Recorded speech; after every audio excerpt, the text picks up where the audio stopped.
bersama kami Tuhan. Kami perlu Kau Tuhan, hanya Kau Yesus.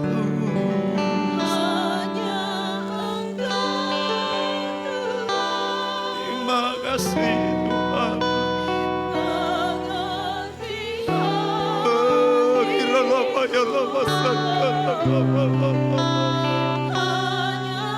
Engkau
terima kasih buat kebaikan-Mu Tuhan.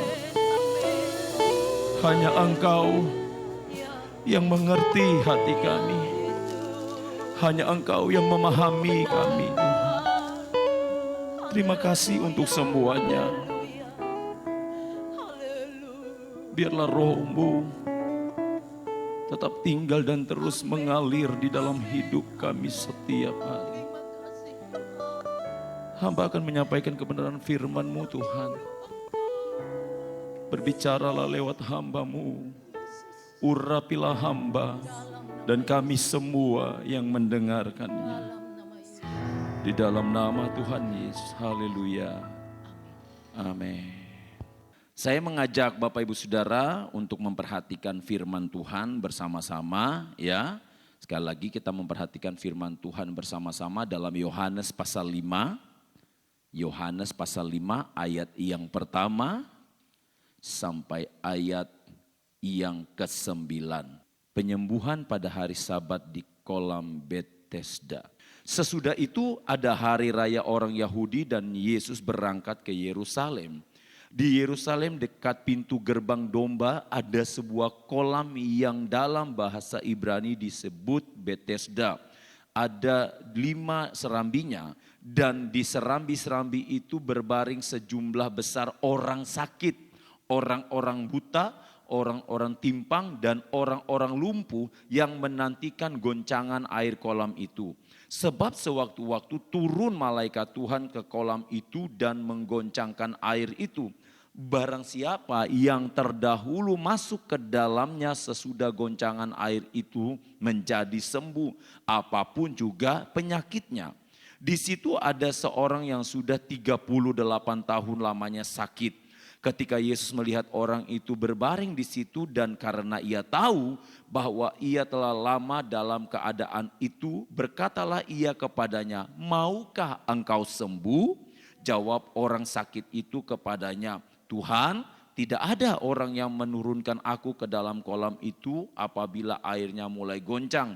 Dan sementara aku menuju ke kolam itu, orang-orang lain sudah turun mendahului aku. Kata Yesus kepadanya, bangunlah, angkatlah tilammu dan berjalanlah. Dan pada saat itu juga sembuhlah orang itu, lalu ia mengangkat tilamnya dan berjalan. Tetapi hari itu hari Sabat. Puji Tuhan. Saudara, firman Tuhan hari ini saya beri tema bangunlah. Bangunlah. Ya, bangunlah. Saudara, kalau kita ngomong tentang bangun selalu berkaitan dengan tidur, ya. Namanya bangun berarti selalu berkaitan dengan tidur, ya. Dan orang yang tidur itu bermacam-macam, ya. Ada yang tidur karena sakit, ya kan? Ada yang tidur untuk beristirahat sejenak, ada yang memang tidur karena sudah waktunya jam tidur, misalnya sudah malam, ya dia harus tidur jam 10, dia harus bangun kembali pagi hari. Yang pasti kalau sudah ngomong tentang bangun, ya pasti berkaitan dengan tidur. Tetapi Bapak Ibu Saudara, bangun saat ini saya tidak sedang mengarahkan saudara tentang bangun dari tidur karena kecapean, kelelahan fisik, bukan. Tetapi kita mau mencoba atau kita mau melihat dari Yohanes pasal yang ke-5. Ya, dari Yohanes pasal 5 ayat 1 sampai ayat yang ke-9. Nah saudara, kalau kita perhatikan tentang kolam Betesda ini, saudara, kolam Betesda ini memiliki arti rumah anugerah. Ya, kolam Betesda itu sendiri memiliki arti atau memiliki pengertian rumah anugerah. Berarti kalau rumah anugerah berarti segala sesuatunya didapatkan karena anugerah, ya kan? Berarti segala sesuatunya diperoleh karena anugerah. Dengan kata lain, kolam Betesda ini mau menyampaikan kepada pembacanya, mau menyampaikan kepada orang-orang yang mendengar, mau menyampaikan kepada orang-orang yang datang di kolam Betesda itu bahwa mereka tidak punya kekuatan apa-apa selain semua karena anugerah, ya. Itu pengertian dari kolam Betesda. Atau juga dalam pengertian lain saudara, kolam Betesda ini juga punya nama atau punya sebutan rumah zaitun, ya, rumah zaitun. Nah Bapak Ibu Saudara yang kekasih di dalam Tuhan Yesus Kristus, di dalam apa yang kita sudah baca tadi dikatakan dalam firman Tuhan dalam ayat yang keempat, ya. Mulai dari ayat yang keempat dikatakan, sebab sewaktu-waktu turun malaikat Tuhan ke kolam itu dan menggoncangkan air itu. Barang siapa yang terdahulu masuk ke dalamnya sesudah goncangan air itu menjadi sembuh, apapun juga penyakitnya. Nah saudara, ada seorang pakar yang saya membacanya yaitu bernama Yosefus. Ya, ini pakar sejarah. Yosefus ini pakar sejarah. Dia berkata bahwa kolam Betesda ini cukup dalam dan juga cukup untuk direnang atau orang berenang di dalamnya, ya. Itu menurut ahli sejarah. Dan dikatakan bahwa menurut ahli sejarah ini bahwa kolam Betesda ini di bawahnya itu ada arus bawah. Nah, arus bawah yang kadang-kadang menggelembung yang nantinya menggoncangkan air itu. Sehingga orang-orang yang ada saat itu berpikir bahwa nantinya ternyata yang menggoncangkan itu malaikat Tuhan. Ini menurut ahli sejarah Yosefus. Ya, sekali lagi menurut Yosefus. Tetapi apa yang kita baca dalam firman Tuhan dikatakan dalam ayat yang keempat bahwa sewaktu-waktu turun malaikat Tuhan ke kolam itu dan mengguncangkan air itu. Dengan kata lain bahwa Tuhan mengirimkan malaikatnya di Betesda ini, ya, menurut firman Tuhan. Nah Bapak Ibu Saudara, perhatikan kembali bahwa ternyata di sekitar kolam Betesda itu yang hadir di situ bukan orang yang sehat. Ya kan? Saudara perhatikan ayat yang ketiga. Dikatakan begini. Dan di serambi-serambi itu berbaring sejumlah besar orang sakit. Bukan orang sehat. Orang-orang buta. Orang-orang timpang. Nah perhatikan Bapak Ibu Saudara dalam ayat yang kelima, di situ ada seorang yang sudah 38 tahun lamanya sakit. 38 tahun lamanya sakit. Ketika Yesus melihat orang itu berbaring di situ dan karena ia tahu bahwa ia telah lama dalam keadaan itu, berkatalah ia kepadanya, maukah engkau sembuh? Saudara, kalau saudara perhatikan di sini tidak ditulis ya, di situ ada orang yang lumpuh. Ya, Alkitab mengatakan di situ ada seorang yang sudah 38 tahun lamanya sakit. Tetapi Bapak Ibu Saudara, kalau saudara perhatikan lagi di dalam ayat yang ke-7, jawab orang sakit itu kepadanya, Tuhan, tidak ada orang yang menurunkan aku ke dalam kolam itu apabila airnya mulai goncang, dan sementara aku menuju ke kolam itu, orang lain sudah turun mendahului aku. Ya kan? Banyak tafsiran-tafsiran yang mengatakan bahwa ini orang lumpuh dan lain sebagainya. Nah, Bapak Ibu Saudara, di sini dikatakan bahwa 38 tahun. 38 tahun bukan waktu yang singkat. Iya kan? Untuk usia manusia, dia sudah tergolong sangat dewasa. 38 tahun. Ini sakitnya ya saudara, tidak dihitung dengan usia orang itu. Kalau usia orang itu lumpuhnya sejak bayi, berarti memang dia 38 tahun. Tapi kalau lumpuhnya, orang itu lumpuh di umur 20 tahun, berarti dia umurnya 58 tahun. Tergantung dia lumpuhnya. Alkitab tidak mencatat di umur berapa orang ini lumpuh. Ya, Alkitab tidak mencatat di umur berapa. Tetapi Alkitab katakan bahwa 38 tahun lamanya ia sakit. Dan ini bukan waktu yang sedikit, bukan waktu yang singkat Bapak Ibu Saudara. Dan firman Tuhan katakan bahwa ketika air itu diguncang, ya, ketika kolam itu mengalami guncangan, dia hendak pergi ke kolam itu, tetapi apa daya, dia tidak punya kekuatan untuk ke kolam itu. Karena dikatakan bahwa ketika dia hendak ke situ, ke kolam itu, orang lain sudah lebih dahulu masuk. Ya, dia kalah segala-galanya saudara. Kalah tenaga, dia nggak mampu untuk bertindak lebih. Nah Bapak Ibu Saudara yang kekasih di dalam Tuhan Yesus, pada saat itu Yesus ternyata datang. Ya, ternyata Yesus berjalan-jalan di kolam Bethesda, dan saat Yesus melihat orang ini, ya, saat Yesus bertemu dengan orang yang sakit 38 tahun ini, apakah Yesus diam saja? Ternyata tidak.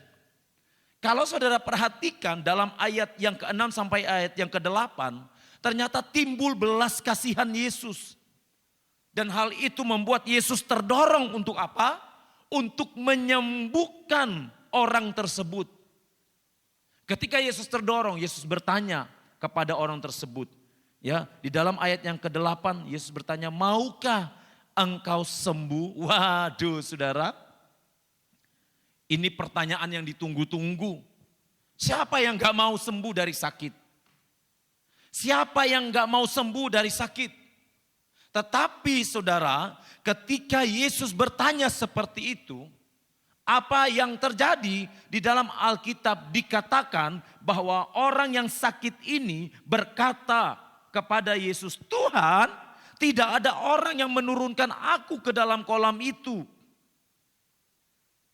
Tidak ada orang yang menurunkan aku ke dalam kolam itu. Apabila airnya berguncang, tak satu orang pun yang menolong aku, yang membawa aku. Ketika Yesus bertanya, apakah engkau mau sembuh? Dia enggak jawab, ya Tuhan aku mau sembuh. Enggak saudara. Tetapi dia berkata, dia berpikir bahwa Yesus akan menemani dia. Yesus temani aku. Seolah-olah seperti itu saudara. Tuhan tidak ada yang membawa aku ke kolam itu apabila airnya berguncang. Dia masih menaruh harapannya dengan kolam itu. Dia belum tahu bahwa yang ada di depan dia adalah satu pribadi, satu sosok yang mampu menyembuhkan sakitnya yang sudah lama, kurang lebih 38 tahun. Nah Bapak Ibu Saudara yang kasih di dalam Tuhan Yesus Kristus, di dalam peristiwa ini kita perhatikan bahwa untuk menerima kuasa Yesus harus ada tindakan dari orang lumpuh itu. Untuk menerima kesembuhan harus ada tindakan dari orang lumpuh itu. Saudara lihat dalam ayat yang ke-7, Jawab orang sakit itu kepadanya, Tuhan, tidak ada orang yang menurunkan aku ke dalam kolam itu. Apabila airnya mulai goncang dan sementara aku menuju ke kolam itu, orang lain sudah turun mendahului aku. Saudara, untuk dapat menerima kuasa itu, orang yang sakit itu, ya, dia harus memiliki keinginan yang kuat untuk memiliki kuasa itu. Harus ada keinginan yang kuat. Kalau tidak ada keinginan yang kuat, dia tidak akan mengalami pemulihan itu. Dia tidak akan mengalami perubahan terjadi di dalam kehidupannya. Dan Bapak Ibu Saudara, ya, Saudara perhatikan bahwa untuk menerima kuasa itu, orang yang sakit itu harus memiliki keinginan yang kuat juga untuk bangkit dari keterpurukan. Jelas 38 tahun dia terpuruk. Bukan waktu yang singkat.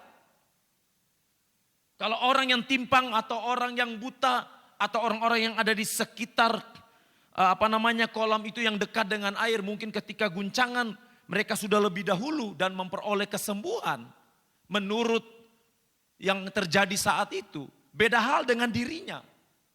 Seolah-olah tidak ada perubahan sama sekali.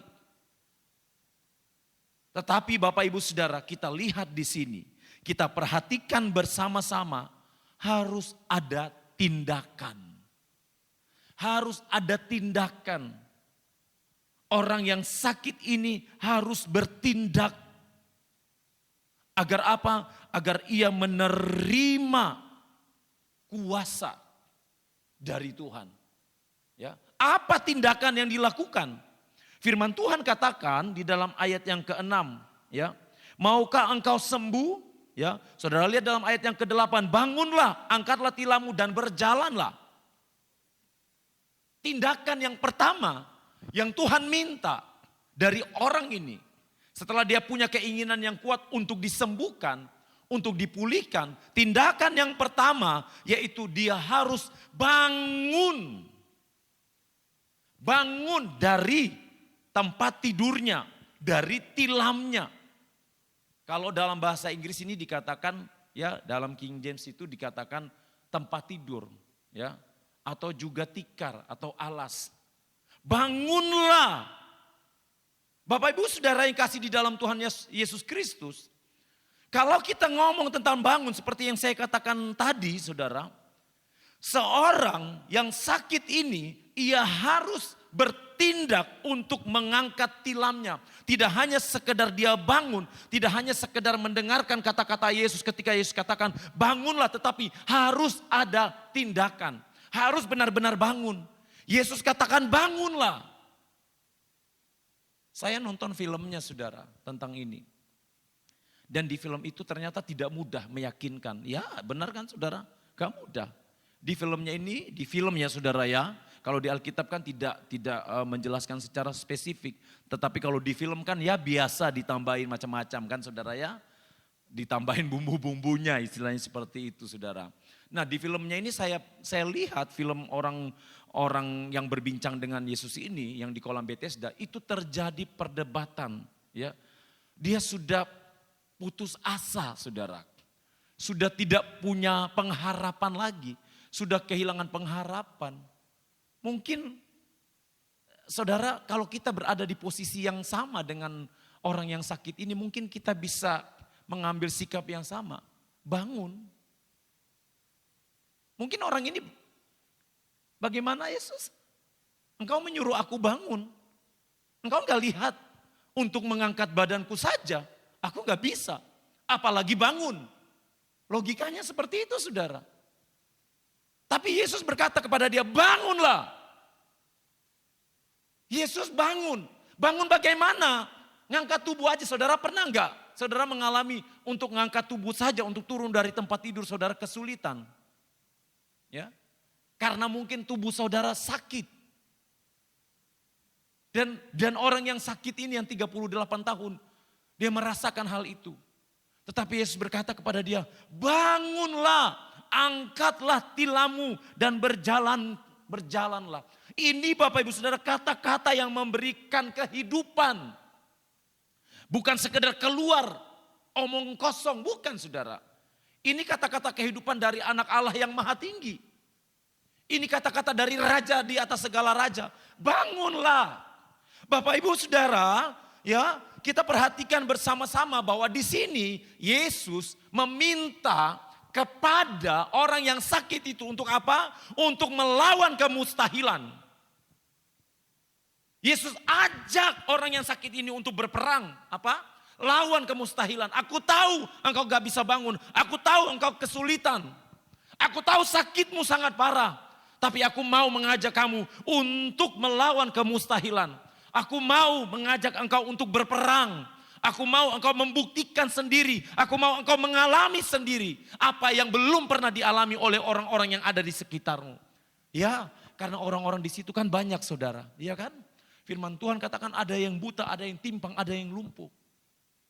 Bukan hanya satu, firman Tuhan katakan banyak orang-orang yang sakit yang datang di situ. Yang mengharapkan kesembuhan. Saudara, ketika saudara membaca ini pernah enggak saudara berpikir, kok dia terpilih? Berarti Tuhan sudah melihat hati orang ini terdalam. Kan banyak orang di situ saudara, ya kan? Bukan hanya satu. Banyak orang, tetapi dia terpilih, dia dipilih. Tuhan tahu dia sedang berada di titik terendah dalam hidupnya. Mungkin dia sudah kehilangan pengharapan, dia sudah gak kuat lagi. Tetapi Tuhan melihat ada sesuatu yang luar biasa dari diri orang ini. Sehingga Tuhan katakan, maukah engkau sembuh? Kalau engkau mau bangunlah. Kalau engkau mau ayo berperanglah. Kalau engkau mau ayo buktikan. Kalau engkau mau ayo lawan kemustahilan itu. Bapak Ibu Saudara, mungkin kita sedang mengalami hal yang sama. Seperti orang yang sakit 38 tahun ini. Mungkin secara fisik kita tidak sakit. Tetapi mungkin secara mental kita sakit. Atau mungkin kita tidak sakit dua-duanya. Mungkin usaha kita yang sakit. Mungkin pekerjaan kita yang sakit. Mungkin keluarga kita yang sakit. Rumah tangga kita yang sakit. Mungkin di mata orang kelihatan adem ayem. Tetapi kita gak pernah tahu yang sebenarnya. Tetapi firman Tuhan katakan, bangunlah. Mari berjalan bersama dengan aku. Ingat ketika Petrus melihat Yesus berjalan di atas air. Jangan fokus dengan Petrus yang hampir tenggelam. Tetapi fokuslah bagaimana Petrus punya keinginan yang kuat untuk berjalan di atas air bersama-sama dengan Yesus. Bangunlah. Atau mungkin ada dosa yang membuat kita terpuruk di hadapan Tuhan. Firman Tuhan katakan bangun. Ayo keluar dari zona nyaman itu. Saudara yang kekasih di dalam Tuhan Yesus Kristus. Kalau Tuhan mau mengajak orang ini, ya, orang yang sakit ini untuk melawan kemustahilan, maka orang itu juga Tuhan mau ada kerjasama. Orang itu harus memacu dirinya sendiri, harus membangkitkan imannya sendiri. Seringkali Tuhan mengajak kita untuk berjalan bersama-sama, dan berjalan bersama-sama dibutuhkan kerjasama. Amin, saudara. Ya, seringkali seperti itu kok Tuhan. Tuhan mau tolong, tetapi Tuhan juga mau kita bekerja bersama-sama dengan Tuhan. Kita harus membangkitkan iman kita sendiri. Kalau membangkitkan iman kita sendiri berarti dibutuhkan kepercayaan yang penuh dan mutlak kepada Tuhan. Harus percaya penuh kepada Tuhan. Orang yang sakit 38 tahun ini, dia harus membangkitkan dirinya, dia harus memacu dirinya sendiri. Dan dia harus percaya secara mutlak kepada Tuhan. Tidak boleh ada keraguan sedikit pun. Sedikit saja dia ragu. Dia gak bisa mengangkat tilamnya dan berjalan. Ya, saudara lihat di dalam ayat yang ke-9, pada saat itu juga sembuhlah orang itu lalu ia mengangkat tilamnya dan berjalan. Bapak Ibu Saudara yang kekasih di dalam Tuhan Yesus Kristus harus memacu diri sendiri. Orang yang sakit ini dia harus memacu dirinya sendiri. Dia harus membangkitkan imannya sendiri. Tidak boleh dia ragu sedikit pun. Dengan kata lain apa? Dia harus membuang rasa sayang diri. Rasa belas kasihan. Dia harus buang itu. Dia harus kalahkan itu. Bapak Ibu Saudara, mungkin engkau sedang terpuruk dalam kehidupanmu. Saya enggak tahu. Karena yang paling tahu kondisi saudara adalah saudara sendiri. Ya, engkau yang paling tahu apa yang terpuruk di dalam hidupmu. Pekerjaankah yang sedang terpuruk? Ya. Tetapi Bapak Ibu Saudara, kita belajar dari firman Tuhan ini. Bahwa dia harus memacu dirinya. Dia harus membuang rasa sayang diri. Dia harus katakan bahwa aku bisa, aku mampu. Bapak Ibu Saudara perhatikan dalam ayat ini. Di sini dalam firman Tuhan ini, ketika Yesus mengajak orang ini untuk melawan kemustahilan, ada perintah yang harus dilakukan. Ada perintah yang harus dilakukan untuk memperoleh kesembuhan, untuk mendapatkan kesembuhan, dibutuhkan ketaatan. Untuk mendapatkan kesembuhan, dibutuhkan roh penundukan diri terhadap perintah dari Tuhan. Tuhan bilang bangunlah. Saudara, orang ini dituntut ketaatannya. Orang ini dituntut roh penundukan dirinya kepada Tuhan. Bangunlah. Angkatlah tilammu, berjalanlah. Ibrani 11 ayat yang ke-7. Karena iman, maka Nuh dengan petunjuk Allah tentang sesuatu yang belum kelihatan, dengan taat mempersiapkan bahtera untuk menyelamatkan keluarganya.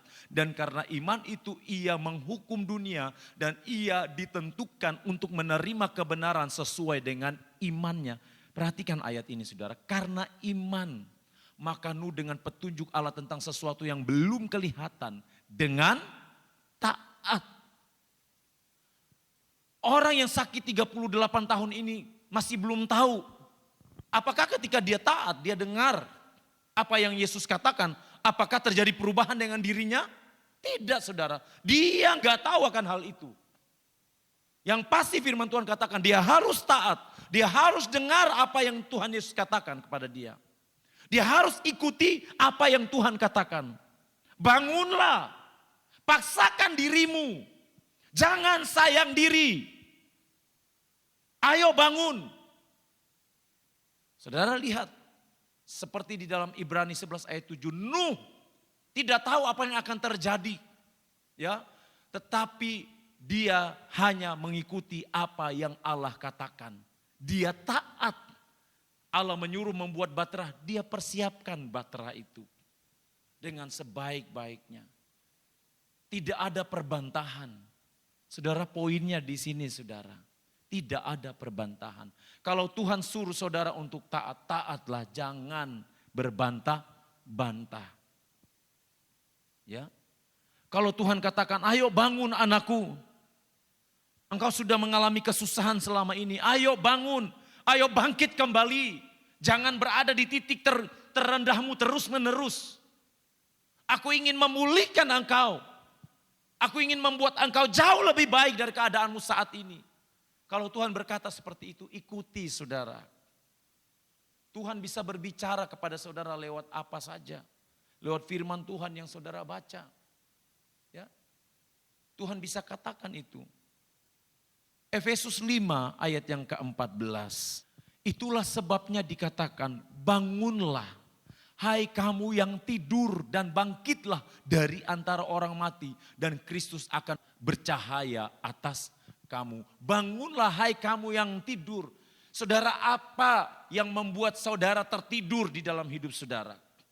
Apakah masalah saudara membuat saudara tertidur sehingga saudara lupa untuk melakukan yang terbaik bagi Tuhan? Atau apa saudara? Mungkin ada hal-hal yang membuat kita tertidur. Mungkin ada hal-hal yang membuat kita sulit untuk bersama-sama dengan Tuhan. Tetapi firman Tuhan katakan bangunlah hai kamu yang tertidur. Jangan biarkan roh kita tertidur saudara. Atau jangan biarkan seperti murid-murid Tuhan Yesus. Ya, mereka berpikir mereka kuat. Mereka punya keahlian untuk mengatasi ombak. Tetapi apa yang terjadi Bapak Ibu Saudara? Mereka berjalan bersama-sama dengan Yesus. Ini dua kasus yang berbeda dengan yang murid-murid pergi sendiri ya saudara ya. Tanpa Yesus. Tetapi ini ada kasusnya juga kan. Yesus bersama-sama dengan murid-murid. Dan apa yang terjadi? Mereka membiarkan Yesus tidur di buritan. Bayangkan saudara. Ya. Mereka bersama-sama dengan Yesus. Tetapi mereka murid-murid membiarkan Yesus tertidur di buritan. Saudara, kalau Tuhan berbicara kepada kita, menegur kita, ya, mari kita membuka hati kita. Roh Kudus kan selalu berbicara di dalam hidup kita. Amin, saudara. Jangan biarkan Roh Kudus tertidur. Ya, coba saudara baca selalu firman Tuhan. Minimal saudara baca tuh Amsal setiap hari. Di situ ada hikmat yang Tuhan berikan. Di situ ada teguran-teguran yang Tuhan katakan. Ya, Tuhan sampaikan. Di dalam kitab Amsal itu banyak banget yang Tuhan sampaikan. Jangan buat rohani saya dan saudara tertidur. Bangun saudara. Kita lihat kembali saudara dalam firman Tuhan yang kita sudah baca tadi. Dalam firman Tuhan ini dikatakan bahwa Yesus selain memerintahkan kepada orang yang sakit ini untuk bangun, juga firman Tuhan katakan bahwa dia harus mengangkat tilamnya. Tilam tempat dia membaringkan kepalanya, tilam tempat dia tidur. Ya, tilam berbicara tentang zona nyaman. Tilam berbicara tentang sesuatu yang membuat dia nyaman. Kalau boleh saya katakan yang membuat dia tidak kalau dia tidur di atas tilam itu dia tidak akan masuk angin. Nah Bapak Ibu Saudara yang kasih di dalam Tuhan Yesus Kristus. Yesus berkata, bangunlah, angkatlah tilammu, keluarlah dari zona nyamanmu. Tinggalkan zona nyamanmu. Ini dibutuhkan power saudara, dibutuhkan kekuatan yang besar. Gak mudah. Saudara, ada istilah zaman sekarang, mageran ya, tidur-tiduran saja gitu ya. Ya. Orang kan kalau sudah tidur, kadang-kadang ya mau pekerjaannya satu gunung pun, nanti aja ya. Ya kan? Sudah PW saudara, posisi wena, iya kan? Mau, aduh saudara ya, ntar lagi deh, oh baru jam 3 pagi, ntar lagi jam setengah 4, oh ntar lagi. Masih setengah 5, ntar lagi masih jam 5. Tahu-tahu bangun sudah jam 10 pagi, saudara. Udah gak bersekutu lagi dengan Tuhan. PW, saudara. Posisi wena. Saudara, ini saudara lihat. Yesus katakan kepada orang yang sakit ini, angkat tilammu. Keluar dari zona nyaman itu. Saudara, apakah mudah? Gak mudah, saudara. Tetapi dia harus bertindak untuk meninggalkan zona nyaman yang membuat imannya tidak berkembang di hadapan Tuhan. Saudara, saya mau katakan kepada kita hari ini, kalau saat ini Tuhan sudah memberkati kita, ya, Tuhan sudah memberkati hidup saudara. Jangan sampai saudara berada di zona nyaman sehingga saudara lupa untuk setiap hari memuliakan Tuhan dalam hidup saudara.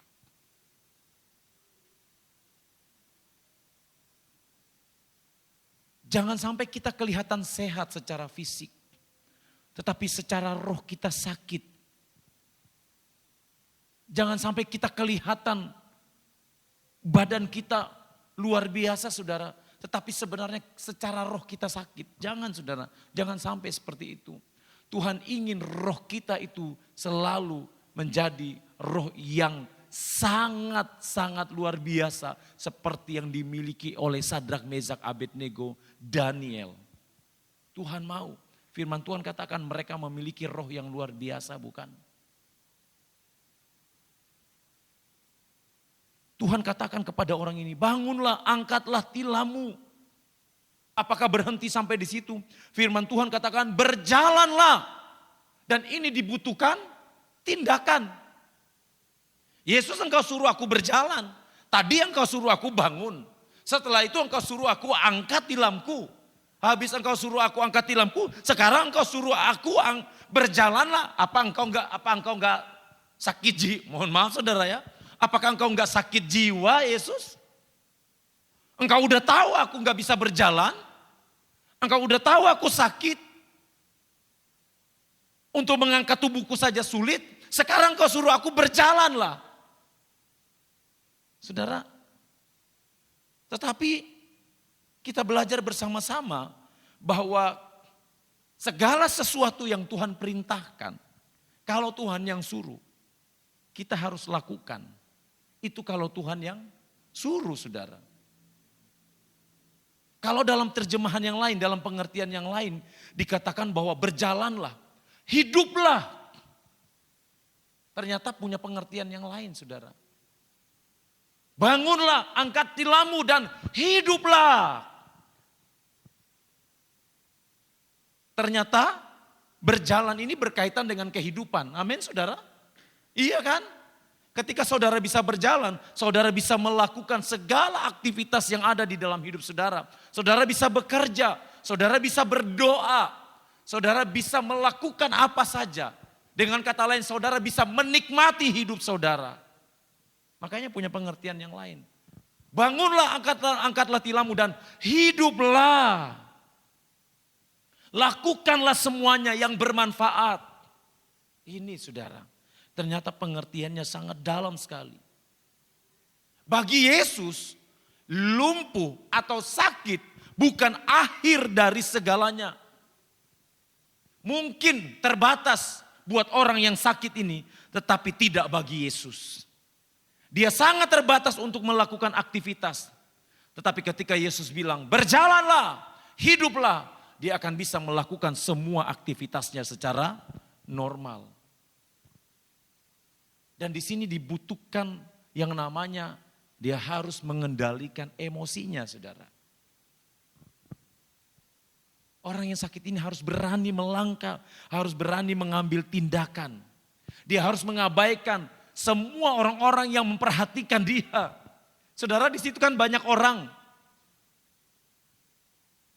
Banyak orang yang sakit bukan hanya dia kan. Banyak orang di situ. Mungkin orang-orang memperhatikan dia. Apalagi nih Yesus. Suruh bangun, suruh angkat tilam. Mungkin saja saudara. Mungkin saja saat itu orang-orang menertawakan Yesus. Mungkin saja. Udah tahu itu orang gak bisa jalan. Disuruh jalan. Siapa sih orang ini? Kok beraninya? Saudara yang kekasih di dalam Tuhan Yesus Kristus. Harus berani melangkah. Harus berani mengambil satu sikap. Harus berani mengambil tindakan. Kalau kita percaya kepada Yesus, kita harus memperhatikan kerohanian kita. Kita harus memperhatikan keadaan diri kita. Jangan terlalu fokus dengan apa kata orang di dalam hidup saudara. Kalau saya seperti itu,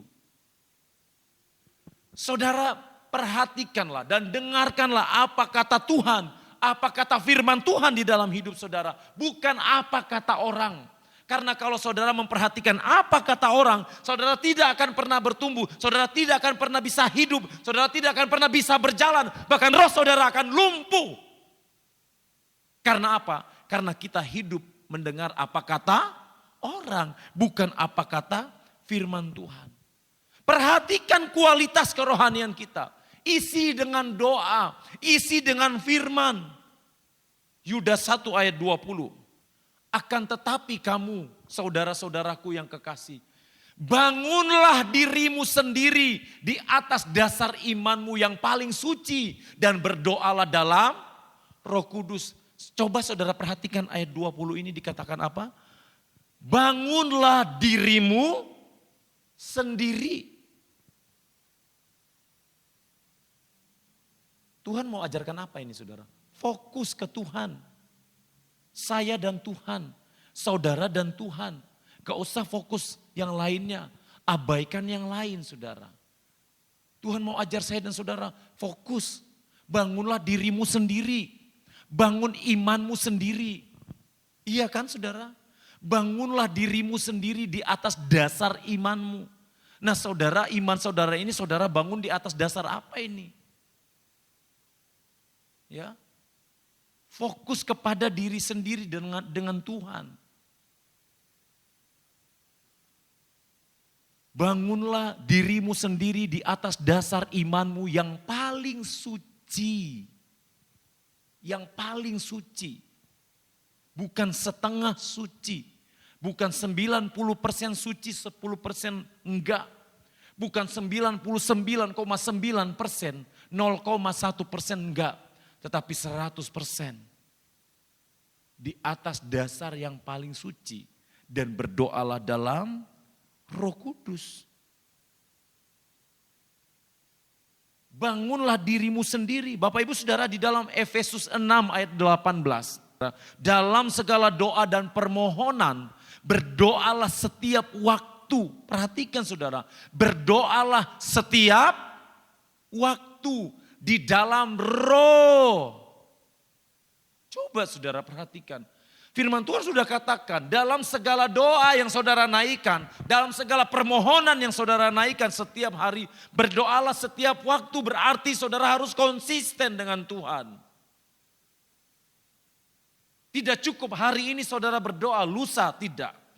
Tidak cukup hari ini saudara berdoa, lusa saudara berdoa, seminggu saudara berdoa, masuk 2 minggu saudara enggak berdoa, enggak cukup saudara. Bukan itu yang Tuhan mau, karena Tuhan mau konsisten, berdoalah setiap waktu. Kalau saudara ingin hidup, kalau saudara tidak ingin lumpuh kerohanian saudara, bangun kualitas kerohanian saudara di hadapan Tuhan. Pelayan-pelayan Tuhan, ya. Saya harus terang-terangan saudara. Pelayan-pelayan Tuhan. Jangan sampai saudara tidak punya waktu bersekutu dengan Tuhan secara pribadi. Ya, sekali lagi jangan sampai saudara tidak punya waktu bersekutu secara pribadi dengan Tuhan. Karena saudara bukan melayani manusia. Saudara melayani Tuhan. Yang kita layani adalah Tuhan, ya. Mari Bapak Ibu Saudara, saya mengajak kita, mungkin saat ini engkau sedang mengalami masalah dalam pekerjaanmu, mungkin seolah-olah pekerjaanmu mati, atau mungkin seolah-olah lumpuh, tidak ada tanda-tanda kehidupan dalam pekerjaan saudara, atau tidak ada tanda-tanda kehidupan dalam keluarga saudara, atau mungkin ada yang lumpuh dalam kerohanian kita. Firman Tuhan katakan, bangunlah. Angkatlah tilammu dan berjalanlah. Angkatlah tilammu dan hiduplah. Angkatlah tilammu dan nikmatilah kehidupan yang benar di dalam Tuhan. Tuhan memberkati. Kami serahkan semua hidup kami ke dalam tangan-Mu. Engkau yang menguasai roh kami Tuhan. Tuhan, kami tidak ingin lumpuh secara roh. Kami ingin selalu bangun bersama dengan Tuhan. Mampukan kami Tuhan. Haleluya, haleluya, haleluya, haleluya. Haleluya. Haleluya. Haleluya. Oh, diralaba sanggara madaga baraya labase. Haleluya. Haleluya. Haleluya. Haleluya. Haleluya. Oh,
menjauhkan kami dari kasih.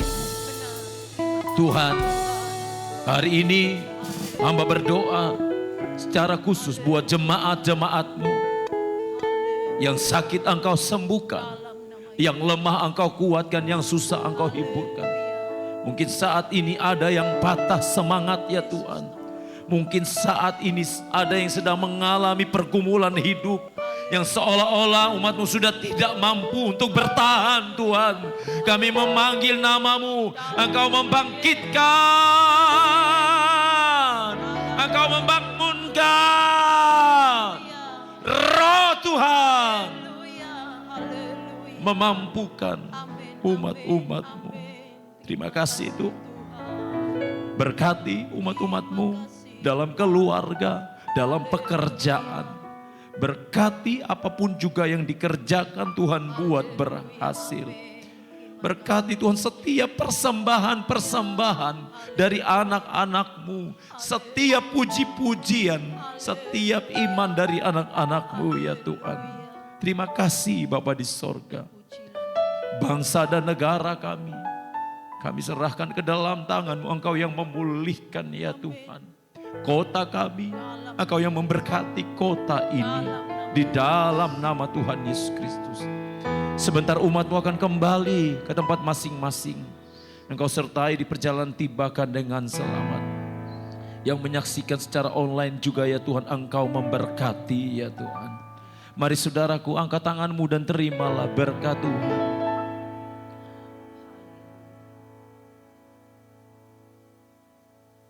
Kasih Tuhan mengalir di dalam kehidupan saya dan saudara. Perhatian Tuhan tidak pernah lepas untuk kita. Ia selalu ada buat saya dan saudara. Tuhan melindungi engkau. Tuhan menghadapkan wajahnya kepada engkau dan memberi engkau damai sejahtera. Bangunlah kembali imanmu di atas dasar yang paling suci. Di dalam nama Bapa, Putra, dan Roh Kudus. Yaitu di dalam nama Tuhan Yesus Kristus. Sama-sama kita yang percaya katakan, amin. Tuhan memberkati.